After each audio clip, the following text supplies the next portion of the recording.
Calling back now. Okay. Right, share screen. No, not that one. It's always the same. When I practice, it works fine. There we go. Okay, right. So yeah, part 2 of our overtraining series. So yeah, how to avoid taking your fitness too far, part 2.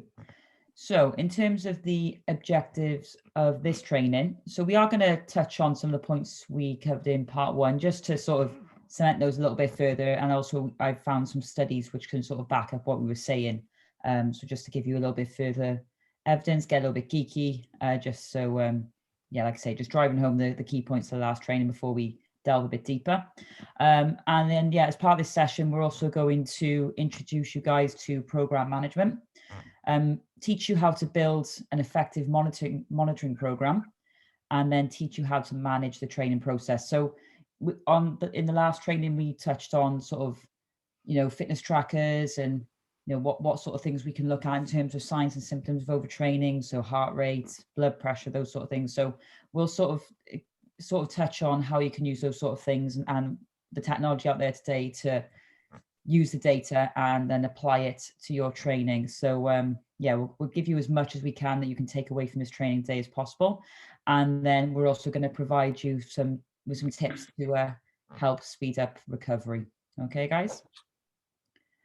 Okay, I clicked twice. There we go. So yeah, just first of all, just that first point of just touching on what we covered over last week. So mainly we talked about, or it's sort of an overview of what is overtraining.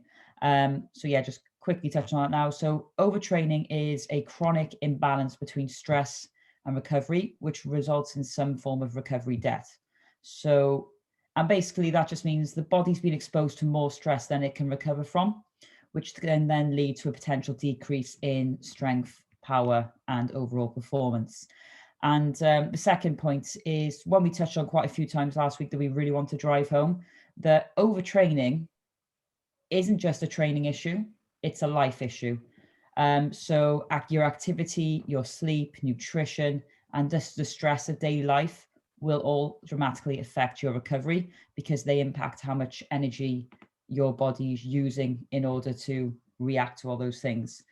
So yeah, so think about it as the bigger picture. Life stress also dictates our ability to recover, not just the stress from training.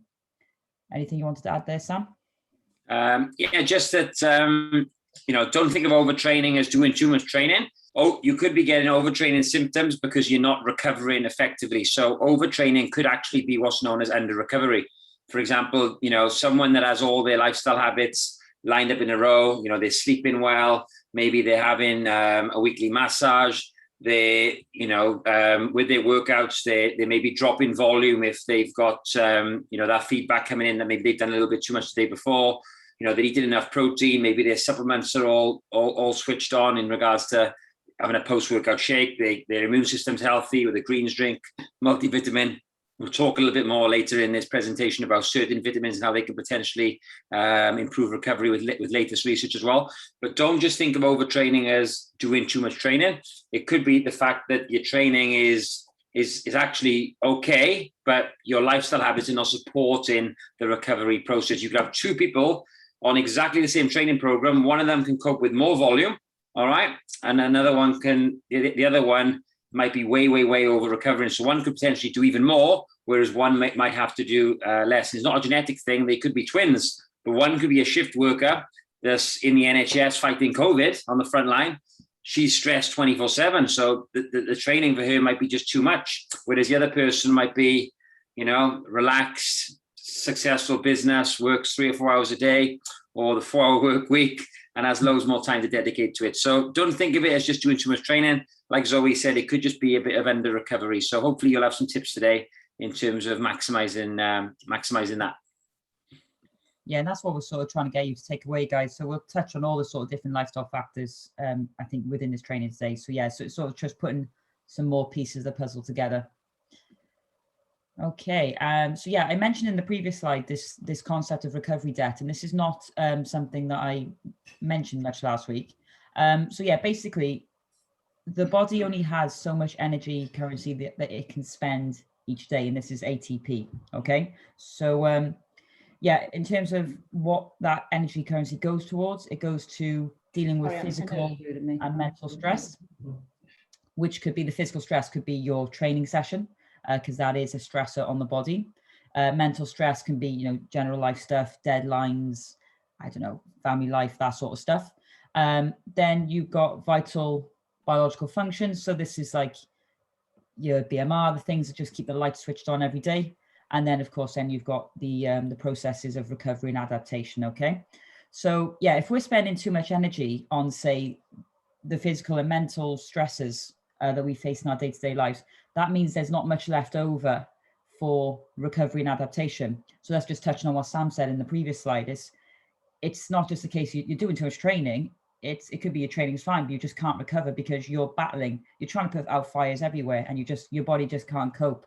So eventually, it just runs out of steam, really. And yeah, let me just touch on that point, Joe, because that's an amazing point. I can remember when I was, how old was I? Probably 22, 23. I bought a bodybuilding program, and it was like 36 sets per body part. And I'm thinking, like, great, this program's going to get me jacked. The before and after photos were incredible. I was a bit naive at the time, didn't think that he was taking any anabolic steroids or anything like that. Didn't realize he was a professional bodybuilder. And, I think self-comparison can be the thief of joy. We said it before, but we'll have people in the gym. I was comparing myself back then to an elite bodybuilder, who had maybe 10 years training experience. The methods he was putting into his program were way, way, way too advanced for me. So, just because a program works for someone, it doesn't mean it's going to work for you, so you've got to take into account the other life, that has to come into the equation as well. So, yeah, that's a really good point. That is. Yeah. And yeah, so like I say, guys, if that sort of thing is happening over a long period of time, that's when this sort of process of overtraining starts to occur, because we're all on a continuum somewhere, and it's just how far along that continuum we are. So like I say, if you keep pushing and pushing and pushing, you're just forcing yourself to go to the far end of that spectrum. So yeah, it's a case of, it's not something that will happen instantly or you'll notice instantly. It's something that happens over a period of time. So it's just, again, like we did in the last education thing last week, we talked about the signs and symptoms, which again is just being aware of those things and just acting on them, really. So yeah, so I mentioned that you've got some studies to back up what we were saying last week. So here's some of them now, and they're not too in depth. It's just a little overview. So yeah, this one was showing strength gains after resistance training, the effects of stressful negative life events. So what the study did, it had two groups, and it studied them for, I think, 12 weeks. So they all followed the same training program. And in terms of what they measured muscle growth. I think they did it in the thigh and the arm. And then they measured strength. So their 1 rep max back squat versus their 1 rep max bench press. And what they found during this study is, you can see the group with the lower stress, so the blue group, gained more mass and performed better than the group with high stress. And why? Because of their lower levels of stress, they had more energy available to recover from the training that we're doing, which then meant we're seeing those increases in performance and then increases in lean muscle mass as well. And then another one I found. So this one, like, it touches on more so like what we were saying earlier about the lifestyle thing. So it's not just about training, it's also about, like I said, nutrition, sleep, water, all that sort of stuff as well, stress management. So this one was looking at the effect of sleep on testosterone production. And what it found is that you see the rest of the condition is this thicker line here. And then the week where they were sleep deprived is this line here. So yeah, testosterone was suppressed during that week where they were restricted the amount of sleep they could get. And then, yeah, so testosterone is one of the main hormones that's going to drive muscle protein synthesis and recovery. So again, it's just highlighting, we've got to look at the bigger picture here. It's not always about training. We've got to look at the other things as well. So those lifestyle factors. And then another thing we talked about last week was the whole more is not better concept. And yeah, I just found a nice little study to back up what you were saying there.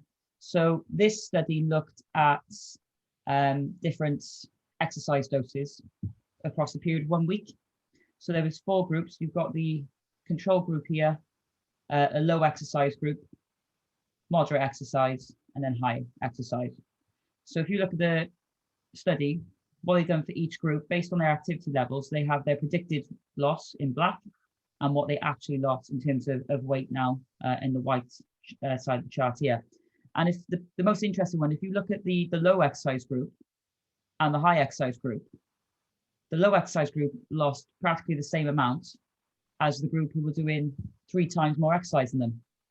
So if anything, what they found from this study is actually sometimes doing more is not better, and you're potentially going to get worse results. So it's just a case of, again, it's hard to tell someone, okay, you should do X to achieve Y, because as Sam said earlier, everyone's individual, and trying to find what that minimum threshold is that you need to sort of get things moving in your in the direction you want to. Yeah, like I say, that's very personal, it's difficult, but like I say, the general rule of thumb is people think, right, I'm not losing weight quick enough, so I'm going to do more. But unfortunately, as you like to say here, more is not always better. So it's just a case of, yeah, just trying to find that minimum effective dose, which get things moving in the direction you want them to. Okay, so we're going to move on to some new content now. Like I say, those studies are just cementing some of the stuff we talked about last week. So we did touch on monitoring a little bit, but we're just going to delve a little bit deeper now and talk about the sort of practical side of things and what you can do based on the information you're getting from the data. So what is the purpose of monitoring? So we're basically just trying to understand the amount of stress that's being placed on the body. We're trying to assess the response the body is giving to that stress, so we can make adjustments as we need to help manage fatigue as we're working through a program. And then ultimately as well, we want to monitor whether the program is working. So the last thing you want to do is get to the end of the program and realize it didn't work at all. So yeah, if we do this on the go, it just means we can chop and change here and there where we need to, just to make sure things, again, like I say, moving in the right direction.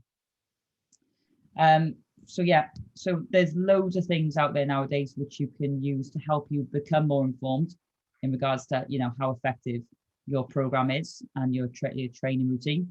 So yeah, and they just, like I say, they help us make informed decisions so we can be more reactive, more proactive rather than reactive, based on what we're seeing and feeling when we're working through a training program. But like I said, we want to give you stuff you can take away from this training. So yeah, the data is only as valuable as your ability to use it. So what we want you to take away from this day is start to know how to interpret that data a little bit better, so then you can apply that to your own routine training on a daily basis. And yeah, like I said, there's loads of fitness trackers out there nowadays. So I chucked a few here on the list that you can use to help you monitor. So me and Sam use the Polar H10, which does our heart rate and HRV in the morning. We both use Oura Ring as well. As you know, with members of the gym, we got the MyZone system in there. So that is a good way to monitor your heart rates in relation to what sort of exercise you're doing and what the goal is, etc. You've got Apple Watches, Fitbit. Obviously, we've got the Trainerize app at SOS as well. So you can use that to track your weights. You've got the RPE scale at the end of the workout as well. So that actually gives your coach feedback on how difficult you're finding the training. And I'll touch on that RPE a little bit more later in this session. And yeah, so there's subjective feedback. You can also leave comments to your coach. And sometimes, like I know me and Sam, and we do this as well, we'll click on the workout we've seen people do, we'll have a look at the numbers, and based on their performance, then we can give feedback in terms of what weight to use in the next session, how many reps to aim for, that sort of thing. So yeah, in terms of these things, some of the big ones like you'd want to look out for in terms of things to track is your general activity, sleep, HRV, and something to help you track your training so you can measure progress as you go through. And again, this is like I say, there's loads of data you can collect. There's loads of fitness trackers out there nowadays. So these are some of the things you can look for in terms of monitoring fatigue. So some things I touched on earlier. So yeah, RPE, so rate of perceived exertion. So on the Trainerize app, when you're filling in your workout and you press save, it gives you that little chart that says how difficult was your workout today, rated 1 to 10. So yeah, you've got the ability then to rate that for us so we can see how you're feeling with that workout. So say like week 1, I don't know, you rate that workout, I don't know, 8 out of 10. It's like, great, that's not too bad. But say if you went on week 1 of a program, you rated 10 out of 10, it's like, oh, right, okay, then that's, maybe we don't want you to be feeling that fatigued or, you know, training that hard in week 1, because that's not going to give us much room for maneuver. So that's again, something we can have a look at. So, you know, if you're looking at fatigue, if you suddenly see RPE like jump 2 points or more, so say, yeah, like say from an 8 to a 10, then that's potentially a little warning sign there. Not necessarily, there could be other things going on, but it's again just something that we can be aware of. Changes in resting heart rate. So most fitness trackers now, they do resting heart rates, your Fitbit, Apple Watch, the Polar, the Aura. So if you're starting to see that your average heart rate increase, then that could be a sign that you're starting to under recover, maybe starting to build up that fatigue, HRV starting to drop. Again, these are all things, it's not necessarily the day-to-day fluctuations which would make us start thinking, oh, I need to change that, or I need to do less, or I need to do more. It's more so the trends over time with these sort of things, guys. Anything you want to touch on there, Sam, or all good? Yeah, I think it's good to, you know, choose how you're going to monitor your recovery, and stick with it for a good, you know, month or 2. I'd recommend. I find the Oura ring is obviously great. He gives you that readiness score. Neil in the gym, he hasn't got an Oura ring. So what I've told him to do is when he puts his MyZone strap on in the morning, he trains normally at 10 or 11 a.m. I just said to him, when you walk in the gym, look at what your resting heart rate is. His was 52 today. And last week he came in, he was 51. He said the time before that he was 52. So he's always run about the same thing. You know, he parks in the same car park space, walks in the same way, you know, so he's got a good routine in terms of how he enters the gym and the times that he trains. Obviously, if he's training like 8 o'clock in the night, then things are going to be a little bit different. But if you do train at 8 o'clock every day, it could just be a case of, you know, making sure your MyZone strap is wet when you walk in the gym. Just look at your resting heart rate and just monitoring that. If you walk in the gym and you are feeling a bit tired and your resting heart rate is 10% higher than normal, you know, that is probably a good sign. The fact you feel tired, the fact you know you probably haven't had a good night's sleep, maybe you have trained 2 or 3 days in a row, you can start telling yourself the story then that you are maybe a bit overtrained or a bit fatigued. And if your resting heart rate also jumps up significantly, maybe by about 10%, then, you know, it might be a good decision to take it a bit easier on that workout, maybe deload the workout like we spoke about last week, where you drop a few sets, you don't lower the intensity, you just lower the volume. Yeah. And then on the flip side of that, guys, then is also monitoring progress. So these are sort of things like these changes where things going in the positive direction. So yeah, RPE, you did a workout, you rated 8. The next week it's a 6. Okay, so if you're only feeling like it's a 6 out of 10, we've got room to push there a little bit more. So you're adapting, you're recovering, you're finding it easier. Resting heart rate, like that's instead of increasing, if we see the decrease, that could be a sign that aerobic capacity, aerobic fitness is improving. And then yeah, HRV coming down again, that could be an indication that, you know, you're managing your stress better, you've got your balance right. So that's the sort of flip side. So yeah, fatigue versus progress. And like I noticed this myself recently. So I do a lot of aerobic interval work at the moment. So week 1 of my program, which was last week, on the ski erg, I managed to figure out. So I'm doing 15 on, 45 off. So in the 15-second work period, I want to hit the green zone, so 70% and above. And then for the 45-second rest, I'm not actually resting. I've got to maintain the blue zone. So I'm constantly working all the time, but I'm just trying to manage my my energy, or teach my body to manage its energy anyway. So what I noticed is the first time I did this workout, if I kept my stroke per minute or whatever SPM between 20 and 30 on the rest intervals, then I'd hold blue about 65%. And then when I want to hit green, I had to build my RPM up to 50, and I would hit green by the end of 15 seconds, and then that would be me on target. My second week doing this, I tried to hit the same numbers, and it threw me right off because I couldn't hit the green when trying to get up to 50 RPM. So then I had to adjust. I had to then work up to 60 in order to hit the green. And then in the blue zone, I was more about 30 RPM as opposed to like 25. So that's showing I'm having to work harder to get my heart rate higher. So that could be a potential sign of, you know, progress as opposed to, you know, fatigue. So yeah, they're like I say, these they can work both ways, these measures, guys. They can if they're going in the wrong direction, it could be an issue with fatigue and recovery, those sorts of things. If they're going in the right direction, it's probably more so you've got the balance right, and it's good. Don't tweak too much if that's the case. Okay, and then so we're going to talk a little bit about strategies now in terms of responding to the data. So yeah, with management, it's all just making small adjustments in the volume and the intensity of your work based on your fatigue when you're working through a program. And then, like, as I said earlier, it's all about being proactive rather than reactive.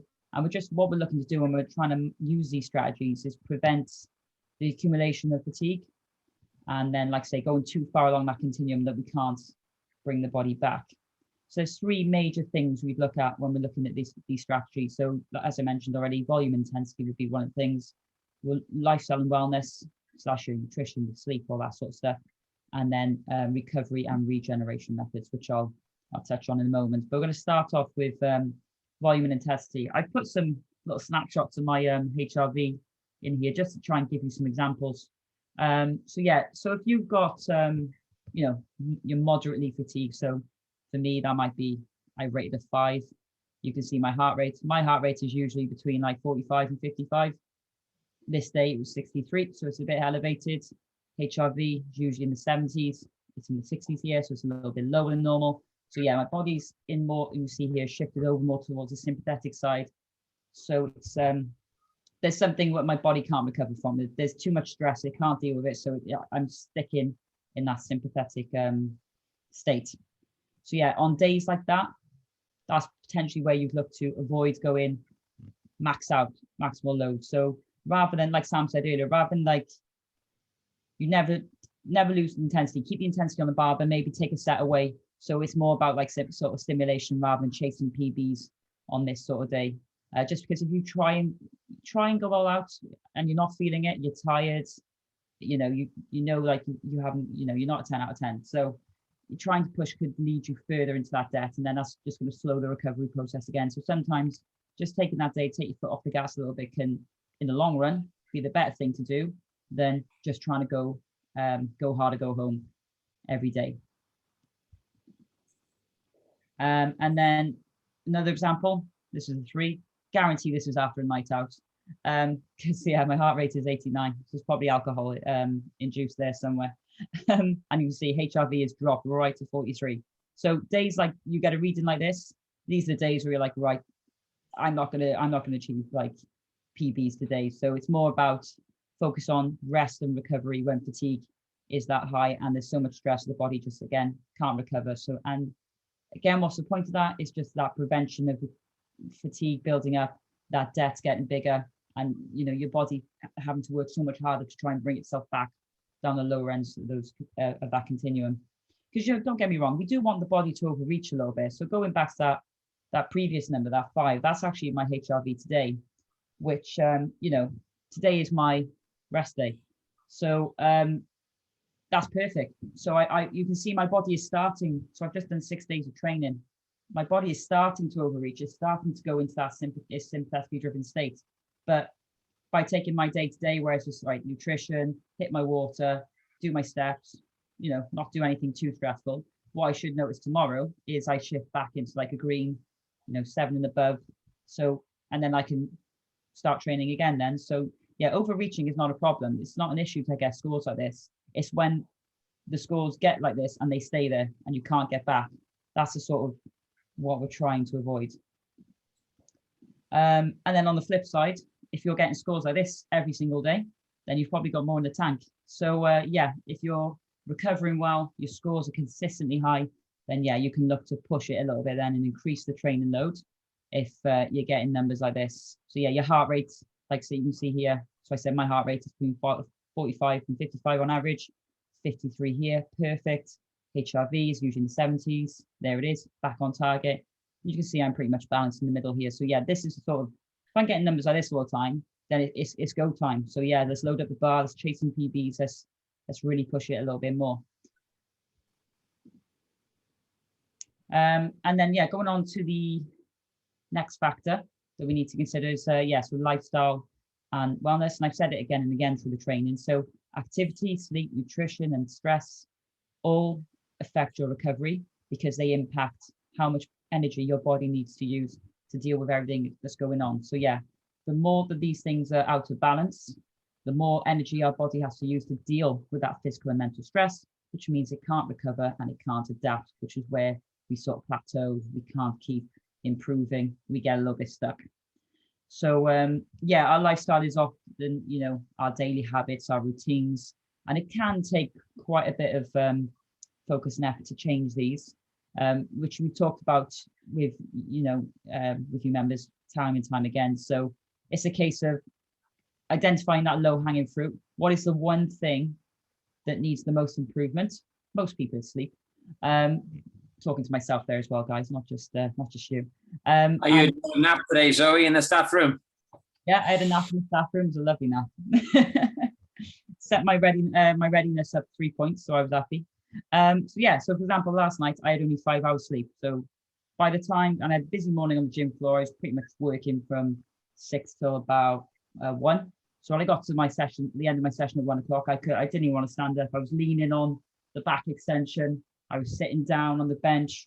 So yeah, I was out of it. So it's like, right, I got a lot of admin to do as well. So quick power nap and then I'll get back to it. So that's a little example of how sleep can throw you out there. So so it's a case of, I know myself, I need to focus on sleep more. So last night I actually stopped watching Love Island about halfway through, it took a lot of effort to stop doing that, and went to bed at 9:30. And that made waking up this morning at 4:30 a lot easier. So yeah, for me, that's the one thing I would pick on. But for other people, it could be eating more fruit and veg, or some people undereat. So getting trying to increase the amount of calories you're getting so your body can get what it needs in order to recover and adapt. So it's like, say, just picking that one thing that you're going to get the most out of, improving that, and then seeing what effect that has on them, like say your ability to respond to these stresses. And then I touched on earlier about regeneration methods, which is the third part of the wheel in terms of the management strategies. So there's 2 types of these methods. So you've got relaxation methods and you've got stimulation methods. So now the relaxation would be better suited for people. So on that continuum, so you've got overtraining over here and chilled out over here, and overreaching in the middle. So this would be more better for people who are sort of overreaching. So maybe getting that 5 out of 10 that I showed you earlier.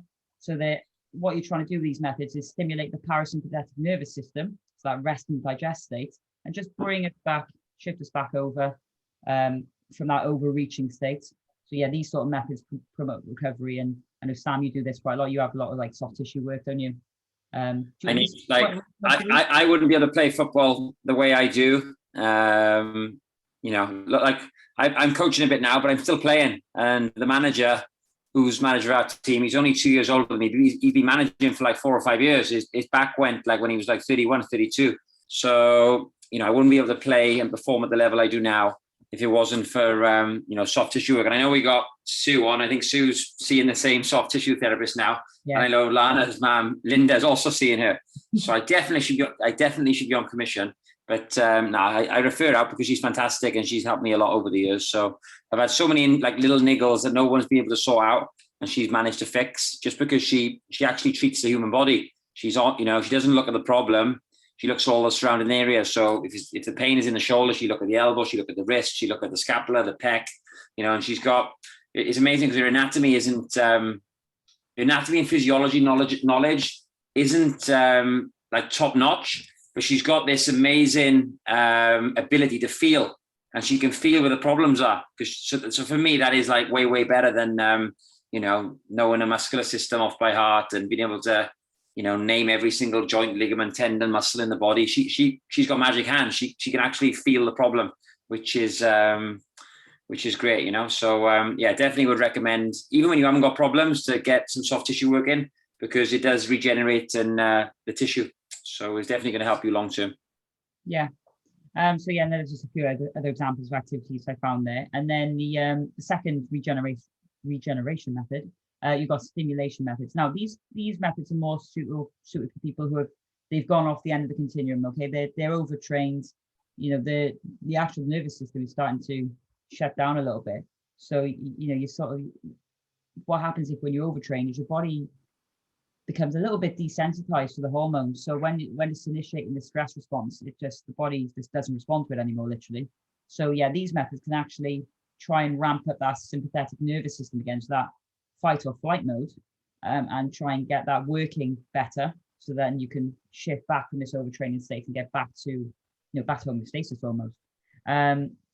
So yeah, this is more sort of intensive deep tissue therapy. So getting a little bit more nitty gritty in there. Yeah, cold water therapy, those sort of things. So yeah, like I say, just trying to stimulate that sympathetic nervous system as opposed to the parasympathetic, which is your recovery sort of one.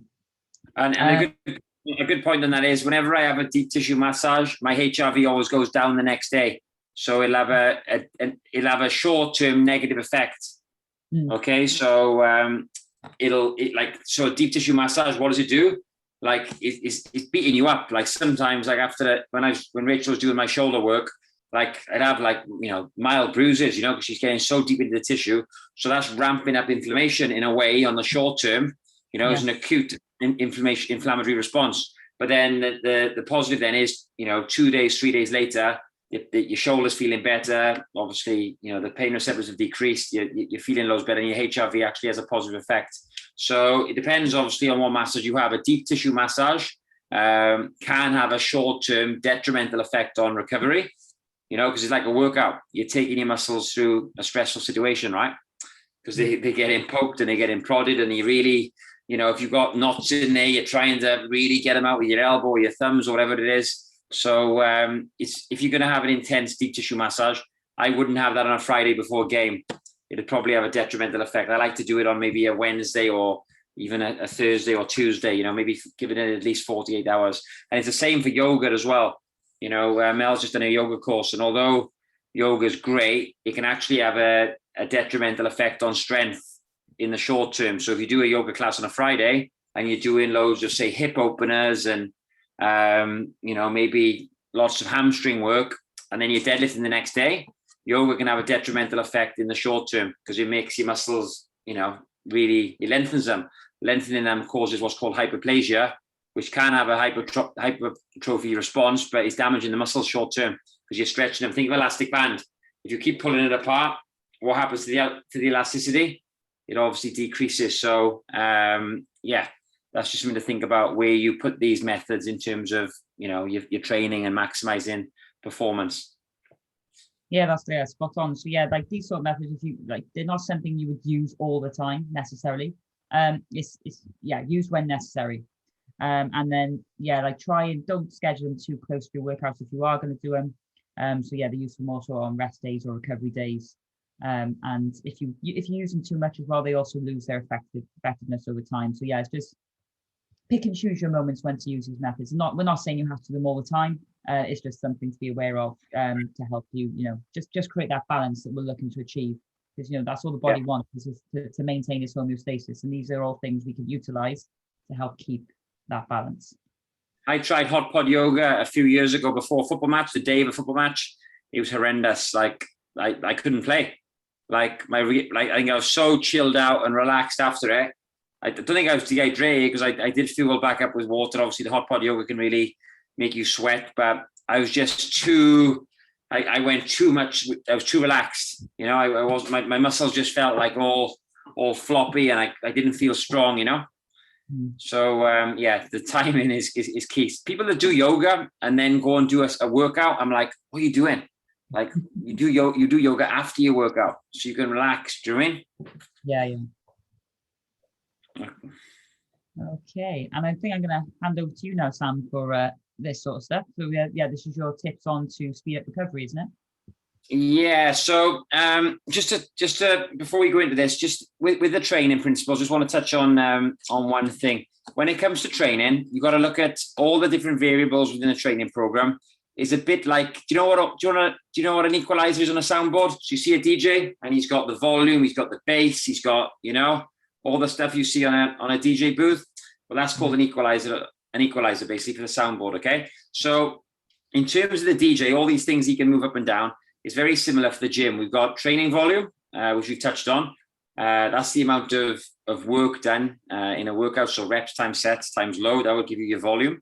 Intensity is how close you're going to be working towards your 1 rep max. So doing singles at 100% of your 1 rep max is going to be a lot harder and more stimulating to the nervous system, because you've got to, really recruit all those muscle fibers. It's a maximal effort lift compared to doing, say, 3 sets of 8 to 10 with a lighter load. We've also got, like Zoe said, the rate of perceived exertion, how hard you're actually finding that workout on that given day.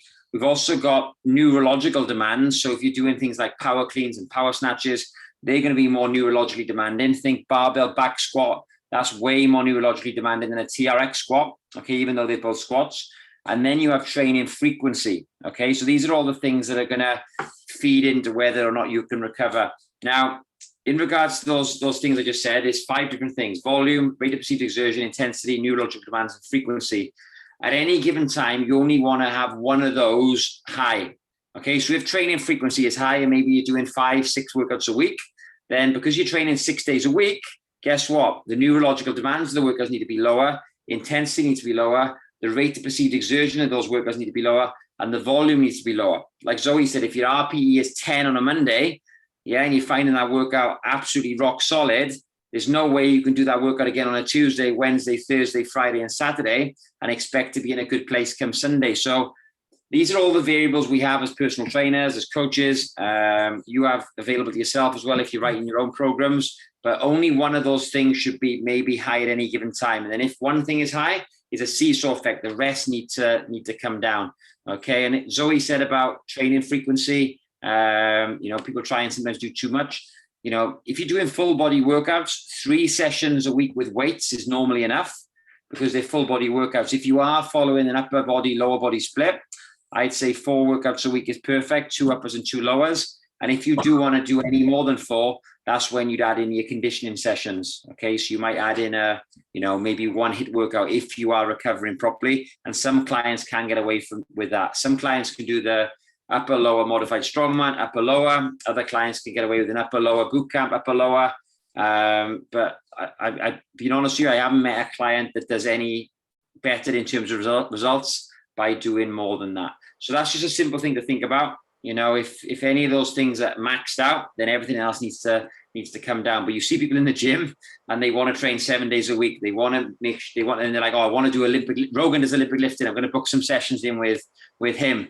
Oh, but I still want to do my 3 boot camps a week and my 4 semi-privates. Oh, and I still want to do my steady state stuff, and it just no wonder you're not improving. You're just doing too much. So just think about, like I said, training as being like the equalizer on a soundboard. Okay, but we're going to give you some strategies now, like simple things that are proven by science just to help you recover beyond the basics. We've spoken about sleep. We've spoken about, hydration and, making sure you have days off in the gym. But let's talk about some funky ones. We all like some funky stuff, right? So curcumin, all right, is cheap and it's actually been shown to reduce delayed onset of muscle soreness or induced soreness from exercise. Okay, so curcumin is one thing that you can do, and is relatively cheap. All right, so that's one thing. Now, the interesting thing with curcumin is it's actually reduced the feeling of fatigue in your muscles. So if you've done a heavy squat session, those people that had a lot of curcumin in the days up to the squat workout and post-workout, they actually had less symptomatic pain in their legs. So it actually had a positive effect on the delayed onset of muscle soreness. Now, I'm sure, the coaches have told you and Zoe's told you and I have as well, there's no correlation between muscle soreness and strength, and there's no correlation between muscle soreness and hypertrophy. But if you are feeling very fatigued from workouts and your legs are very sore, adding in curcumin could be something that helps. Okay, why? It's an antioxidant and it's going to just reduce soreness and inflammation. Okay, so that's one thing you can do. A really simple take on from tonight's webinar. Post-exercise nutrition is also very important. So you want to make sure, after a workout, if you are really trying to maximize recovery, have a post-workout shake. You aren't going to have it immediately after, but I think within 60 minutes it is worth having. And the higher level athlete you are, the sooner to the workout you can have it, the better. liquid after a workout is obviously easily digested.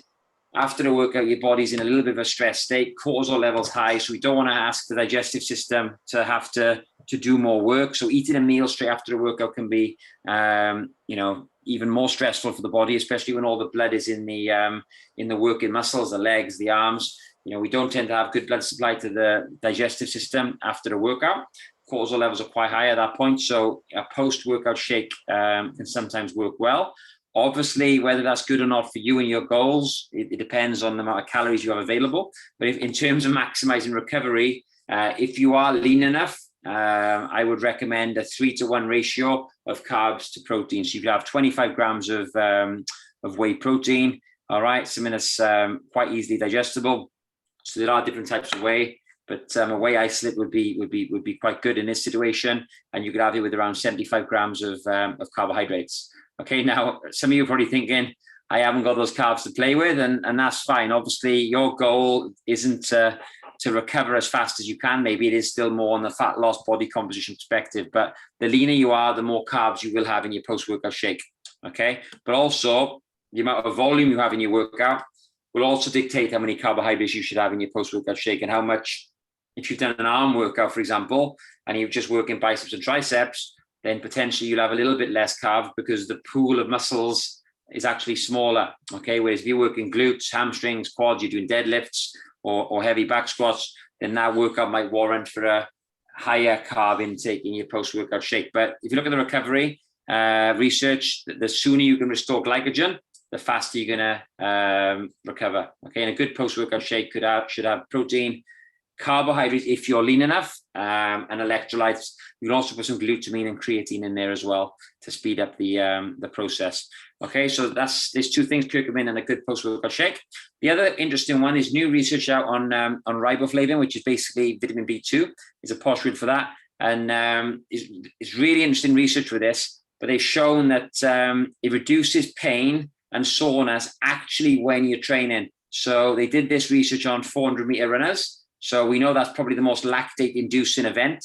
It's one of the hardest. You basically sprint in one lap of a athletic pitch, okay, or a track if you're watching the Olympics now. And they actually shown that people that had good levels of B2, they had much less pain when doing the workout. And what's interesting with vitamin B2 is in the first 5 days after the workout, people that had B2 levels high, they were able to perform high at that high level again. Okay, so if you think you do maybe a big squat workout in the gym on a Monday, what vitamin B2 could do for you is allow you to PB again on Thursday. I know Lana's on the call, and she struggled with she did squats on Tuesday, and she struggled to replicate those squats again on Friday. Well, that could be a vitamin B2 deficiency potentially, okay? Because what vitamin B2 allows you to do is perform high at that level again within that 4 to 5 day period. Now, what's interesting about B2 is it had no effect 10 days after. So it seems to me that, and this is new research coming out, and we probably learn more about this in the next 3 to 5 years, but B2 will help you when you're actually doing it. Okay, so if you actually get sore muscles within the workout, B2 could be something that helps. And also, if you are trying to perform again soon after the workout with similar muscle groups, vitamin B2 again is useful. And it is in most multivitamins. So most multivitamins will have good B complexes in it, and I think ours has got B2 in it as well. The SOS one. So it's also in food. B vitamins are in lots of your whole foods. So as long as you've got a good diet, you should be getting a little bit. But if you're unsure whether you get enough B2, it might be worth you putting your food into a chronometer, just seeing whether you are getting enough B vitamins. And if not, a multivitamin is a supplement I recommend for most people. But that's interesting research. So there's 3 things you can do, guys, to speed up recovery. Other things as well, obviously we spoke about massage, but flavonoids are another one. Okay, so these are a class of polyphenols, and they're found in, guess what? Fruits and vegetables. Yeah, our mothers and nanas were correct when they said to eat your greens. Okay, but these have been shown, believe it or not, to improve exercise-induced muscle soreness. Okay, or delayed onset of muscle soreness. Again, very similar to the polyphenols. similar to the curcumin, similar to the B2. I think it works on the same pathway. They're anti-inflammatory. Okay, they're antioxidants. They're anti-inflammatory. Having a strong immune system, guys, believe it or not, it speeds up recovery. All right, and it doesn't just stop you from getting sick. It's actually going to speed up recovery from hard training as well. So it all comes back to the main lifestyle thing: eating the right food, drinking the water, and making sure you're getting enough sleep. It's amazing that we're spending all this money on this research, and it all just comes down to eating more whole foods, basically. But definitely worth making sure you are getting an abundance of fruits and vegetables in your diet. And if you are struggling to get it in, maybe because you're too busy, always try and get it from food first and foremost. But if you are struggling to get your fruits and veg in, that's where a greens drink can help. Mel has a smoothie every morning, a homemade one. I'm too lazy to make it. I can't be bothered to do the washing. She goes crazy if I leave any dishes in the sink for her when she gets up. The kitchen has to be spotless, though. So I'll just have a scoop of my green smoothie and I'll take it to work in my shaker. All right. Happy wifey, happy life here. So they say, isn't it?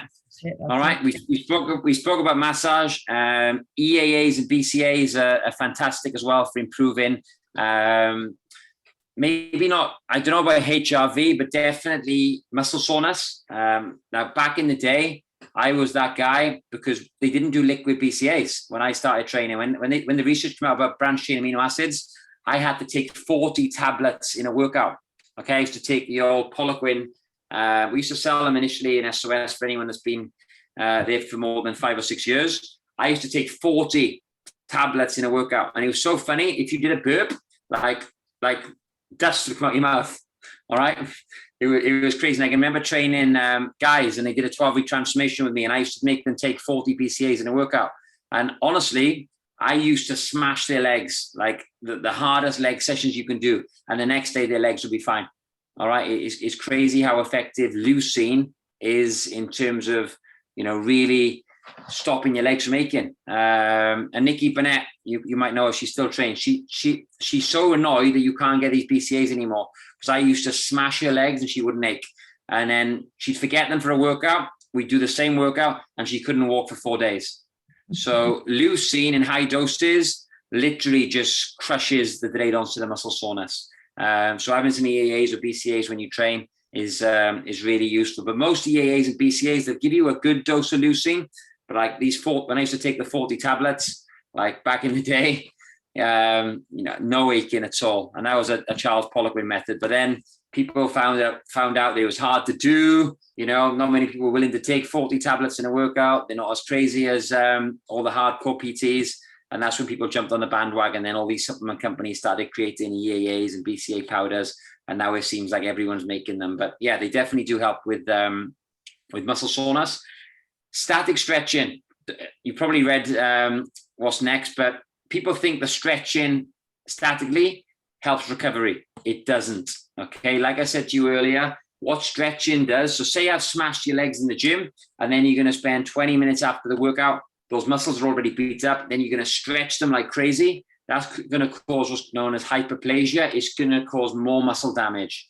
Okay. This is why a lot of the bodybuilders now, they'll do really aggressive stretches at the end of the workouts. They'll put their tricep extensions, which is stretching the long head of the tricep, as the last exercise, and they'll really pause to try and increase that stretch. They'll do French press with the rope and really try and increase the stretch on the triceps. They'll do Romanian deadlifts at the end of the workout, really trying to, again, increase that stretch, because it's shown to cause more muscle damage. Obviously, more muscle damage, if you can recover from it, will lead to bigger, stronger muscles. So static stretching is fantastic.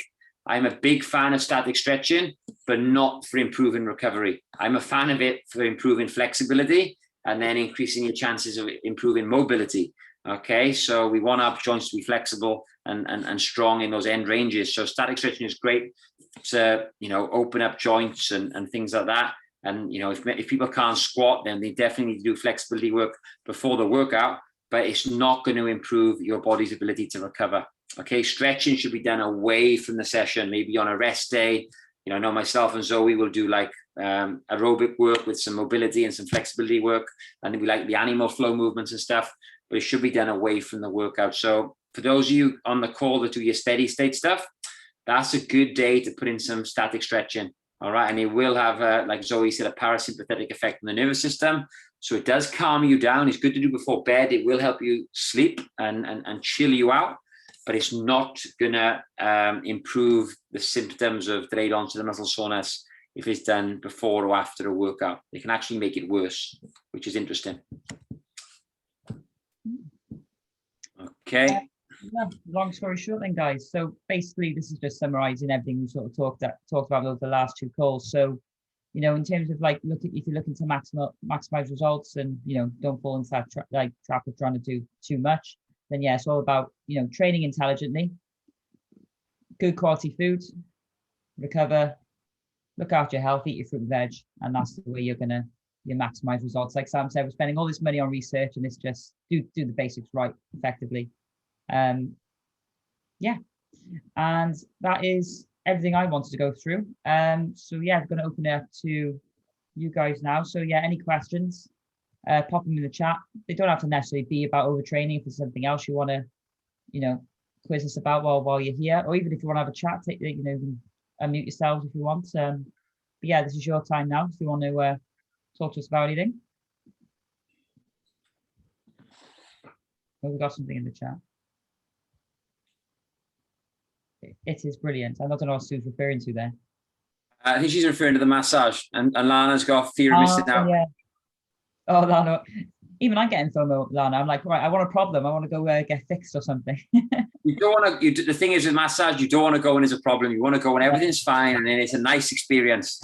Yes, yeah. It's like taking your car for an MOT. Yeah, I know I needed to work on my. I remember when I went before, when I used to get that problem in my back. It was always what she say in the end? It was my thoracic mobility. So that's what I need to work on. That's why I'm always rolling my lats and doing those extensions over the roller and stuff like that. Yeah. So far my back's been good, so I don't think I need to. Yeah, I think I'm all right to me. I think I'm managing it well. Where is it? Lana wants to know. It's Portland House or something, isn't it, Sam? Yeah, it's in the Bay. Yeah. It's Portland House in the Bay, not far from the Millennium Centre actually. It's on that little street where the old Lloyd's Bank used to be. It's the big building. Yeah. If you come out and turn right, you can see the Tesco Extra in the Bay. Oh, it's right by there, is it? Yeah, it's not far from there. Yeah, if you walk up the 4 floors, you get a good workout. Yeah. How many steps is that counted? Lana's mum, Linda, is she's claustrophobic, so I put her in the lift and I thought she'd have a panic attack. I was like, just close your eyes, Linda. Give me a cuddle. Yeah, I heard about this. She was really panicking. Yeah, I was all right. She managed. She doesn't do enclosed, dark, small spaces. She's made us climb stairs since we were God knows how old. Yeah. Never go in a lift, my mother. I'm surprised you got her in there. Well, if she wants to lose weight and the personal training doesn't work, what we'll do, we'll rent out my flat to her. It's on the 10th floor. So if she doesn't want to take the lift and she's on the 10th floor carrying her shopping up, oh geez, she'll be fit in no time. So the laugh is listening to you train Linda, and like most of the session you're saying, Linda, open your eyes. Linda, close your eyes. Yeah. Oh, she closes her eyes and forgets to breathe. Like 2 very important, like normal functions. She hates Mondays. Mondays is stretch day. She hates Mondays. She did well today. She did really good. We got into some really good positions today we haven't got into before. So yeah, she's definitely better. She came to my house and rode as well for 45 minutes. Yeah, she's doing well. She's doing so well. She's killing it now. Yeah. Right. Any questions on recovery then, guys? Yeah. No, I don't think so. I did hot yoga on Sunday and then trained this morning, but I was okay. That's fine. Yeah, like yoga the day before it works. That works well, especially upper body on a Monday. I think that works really, really good. If you had yoga on a Sunday and you had a powerlifting competition, you wanted to set, a lifetime PB, then it might be worth just putting it a day before. But we got to be realistic as well. Sunday's probably a really good day for you to put it in because it's a non-training day. Maybe you haven't got work, you can fit in. And the fact you can just chill out after with the family, have a nice Sunday lunch and relax, then it's really, really good. I just say after yoga on a Sunday, like don't do anything. Don't even do your steady state row after that. Just use that as a really nice 7th day. Yeah, use that as a really chilled out day, and you should feel really good then come Monday, ready to train. Cool. Thank you. No worries. Well, Thanks, both. It was good. yeah, it was Okay. good. Thank you. So we'll record this now. I think a lot of people are watching it on the replay. So Yeah. And then if anyone's watching on the replay, guys, and they have got any questions, feel free to drop me or Zoe a message, or we'll put this post up on the members group. Probably best to ask your questions in the comment section, and we can keep it in one place then. But we're going to keep doing these trainings every Monday. I'll chat to Zoe now early this week about what it's going to be next week. But I think we've really done enough on overtraining. I think we give people enough things to think about, and any more will probably be a bit too in depth. We've covered everything, I think. So well done. Yeah. She's good, Sue, isn't she? She's good. Thank you. It was good. She's brilliant.